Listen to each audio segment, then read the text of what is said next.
Здравейте! Както вече ви обещах миналия път, най-накрая ще ви покажа първото си най-важно доказателство, че ядреното гориво в АЕЦ Козлодуй е подменено. Но преди това, нека още веднъж да ви попитам дали господата Иван Генов, Сергей Цочев и компания вече са ви показали това единствено листче хартия, за което ви споменах в края на предишното си видео. Разрешението за въвеждане в експлоатация на новият вид гориво и основанието за това. Ако още не са ви го показали, продължавайте да настоявате, защото в него може да видите истината. Това е гаранционната карта, че с вас не си правят експерименти и не ви ограбват. Ето какво се случи през седмицата.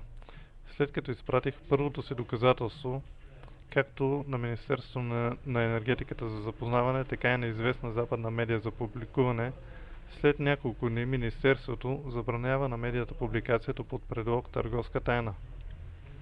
На мен даже и не са сметнали за нужно да ми се обадят.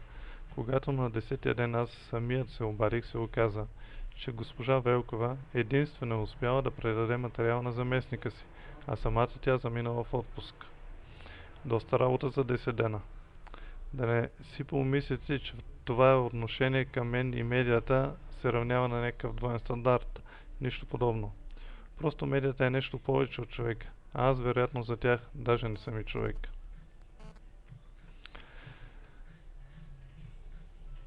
Благодаря на Народното министерство, с което съм в договорни отношения от 1985 година и до сега вярно съм му служил. Въпреки това, то отказва да ми съдейства за удължаване на неплатената отпуска, до изясняване на истината, както и за спирането на рекламите от страна на АЕЦ Козлодуй по медиите.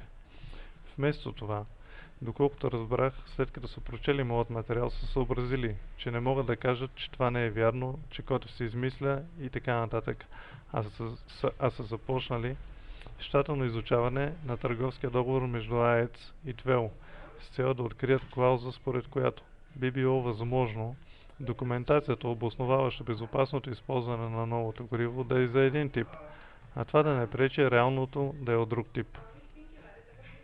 Казано по-просто, ако вие сте производител на сладкиши, това означава аз да се договоря с вас да ви доставям захар, а всъщност в крайна сметка да ви доставя сол. Но с документите за захарта. Тогава, вие какво ще правите с тази сол? На мен ми се струва, че ръководството на АЕЦ Козлодуй, Агенцията за ядрено регулиране и Министерството на енергетиката се опитват да кажат на целият български народ и на целия свят, че с тяхната сол сладкишите на сладкаря ще са още по-вкусни.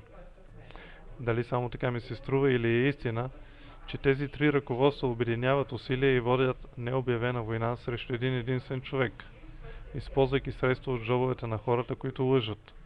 Нещо повече, те си имат и лидер в лицето на министър-председателя Сергей Станишев, който от трибуната на Народното събрание на 18 юли тази година каза, че нарушаването на норми в ядрената енергетика е нещо нормално и че новото гориво се държи предвидимо.